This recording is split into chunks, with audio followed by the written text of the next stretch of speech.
Yes, sexy patriots, that atrocity of a painting is real. Yes, it is actually hanging just feet from the entrance to the Oval Office. And yes, that look on Lincoln's face is clearly saying, I held the nation together, ended slavery, and took a bullet to the head for it. What the hell am I doing with these two morons? Happy Friday, sexy patriots. This is the Adam Parkamenko Show, and I am your host, Adam Parkamenko. And it is still 2025, believe it or not, and Donald Trump is setting American democracy on fire while peddling crypto scams. Please take a second to subscribe to the show and hit that bell so you get notified when a new episode drops. I can't tell you sincerely how much I appreciate your support as we grow this new channel. All right, now let's get into it. Honest Abe isn't the only one disgusted with Donald Trump. Last night, a gaggle of scumbags, con artists, and the criminally insane descended on Mar-a-Lago to celebrate their quote-unquote investment in Donald Trump's crypto scam. U.S. Senator and certified sexy patriot Chris Murphy is having none of Trump's shitcoin bullshit. Let's take a moment and watch him rip Trump on CNN. It is estimated that 40% of Trump's entire net worth today is due to these two crypto coins that he just launched months ago. So this has been maybe the most lucrative venture he has ever endeavored to begin. All of this money is going straight into his pocket, and he is, as we've seen, trading favors, trading U.S. policy in order to get paid. That is different than a contribution to a campaign that can only be used for political purposes. Trading favors, trading U.S. policy in order to get paid. And Senator Murphy isn't speculating. The corrupt nature of this whole Trump crypto endeavor was on full display last night when Trump invited a Chinese national currently being sued by the Securities and Exchange Commission, also known as the SEC, for fraud, into his home and gifted him a $100,000 watch. No, Adam. That shit is too brazen and insane, even for Donald John Trump. Well, sexy patriots, we've got receipts. Check out Justin Sun, Chinese national crypto scammer extraordinaire, and the moron who paid $6 million for a banana and a piece of duct tape to receive one of these ridiculously gaudy watches.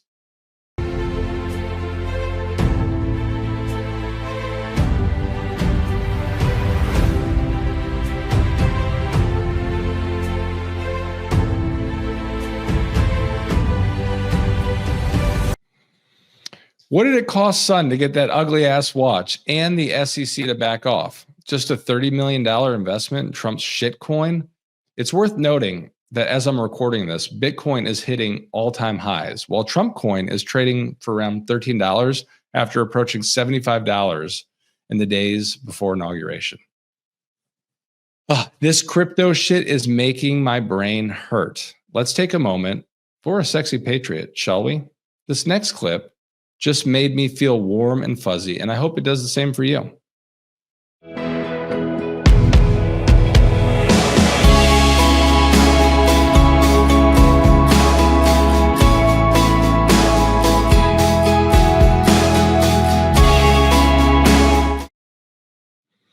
I think that's the perfect video in a moment that we're all looking for a little hope. It's out there, and you can find it in 14 seconds. Next up, we've got a little bit of public service announcement, PSA, courtesy of world-renowned roadkill chef RFK Jr. If you're watching right now, you definitely already know this, but it is always worth repeating. Do not take medical advice from RFK Jr. Even Bobby agrees. Watch Roadkill Robert give some good advice, followed by some absolutely terrible advice. And what President Biden did wrong. What I'm saying to you... But I want to get back to what your comment was about that you said that people should not take your medical advice. Yeah, that's your position? Yeah, absolutely. People should not be taking medical advice. I'm somebody who is not a physician, but they should also be skeptical about any medical advice. They need to do their own research. You know, you're a mom. If you're a mom, you do your own research on your baby carriage, on your baby bottles, on your baby formula. But they don't have medical degrees, obviously. If you're a mom and you're looking at what science has been tested, they trust their doctors and their pediatricians. One of the responsibilities of living in a democracy where physicians and every sort of expert are subject to all kinds of biases.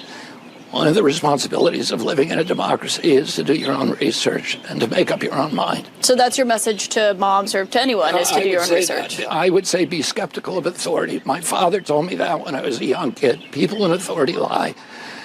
And we've seen a lot of that in our country. And people in the media lie. And people need to make their own judgments and be skeptical and maintain their capacity for critical thinking. And that was shut down during COVID. And the media was complicit in that. Disagree on that last part. Secretary Kennedy, thank you for your time. Good to meet you, Caitlin. Okay, this fucking guy.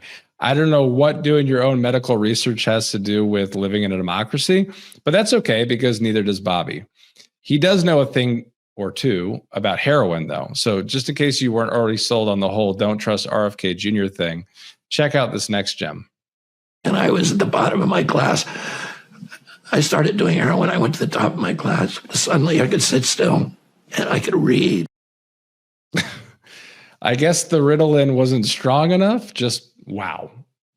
I've got another clip of another insane and incompetent Trump administration official to show you before we close the show today. But first, I want to talk about the quote unquote big, beautiful bill that House Republicans passed in the dead of night yesterday.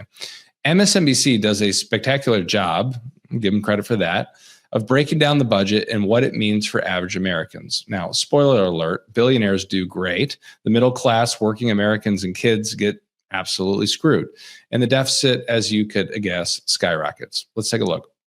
If you're in the top 20% of Americans, you're going to get roughly a 3.7% increase in your after-tax income, really all from these tax cuts. But if you go all the way to the bottom and everything in between essentially leads you to the bottom, if you're in the bottom 20%, you actually lose $800. Why do you lose $800? You get a very small tax cut, and you get a very large cut in Medicaid and these other benefits that we were just talking about that affects the 20% disproportionately. So this is a highly regressive bill that essentially favors the wealthy, doesn't do much for the middle class, and hurts the poor. And then if you want to see this in stark comparison, if we simply eliminated the tax cuts for people making over $500,000 a year, which is roughly what President Biden was proposing, it would save $1.1 trillion. That happens to be just slightly more than the Medicaid cuts and the food stamps, or SNAP cuts, if you will, put together. So if we simply eliminated these tax cuts, we could eliminate these budget cuts on these poor people and end up, from a budget point of view, in the same place. I love when people break things down to a sixth grade reading level, and he did a very good job there. Tax breaks for oligarchs on the back of working families and children. Welcome to Trumponomics, sexy patriots. This awful budget further reinforces what I've been saying for months. Taking back the House is the only thing that matters in 2026.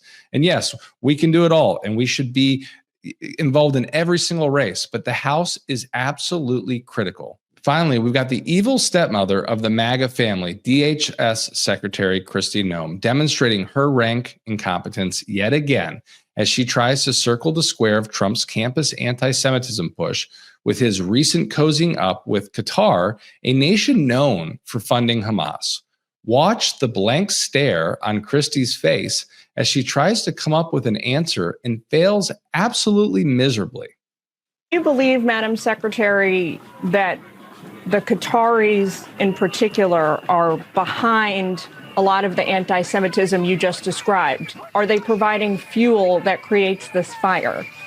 You know, I'm not an expert in this area. I think that there's validity to what he has said, but I also think that we've got a lot of influences here, and we've got a lot of people that have facilitated this that have a different agenda. You know, many people are saying that Kristi Noem has a tramp stamp that says not an expert in Chinese. Nah, I made that up. But as Donald Trump says, many people are saying, but it's totally believable, right? All right, sexy patriots, that's our show for today. Thank you again for joining me and supporting the show. Hit that subscribe button, please, and the little bell so you get notified when I post a new video. I really appreciate you guys. We've gotten another 500 subscribers or so since yesterday. Let's keep it going. Send it to your family, friends, and neighbors. Post it on social media. If you have questions, put them in the comments. Love you all and have a great Memorial Day weekend.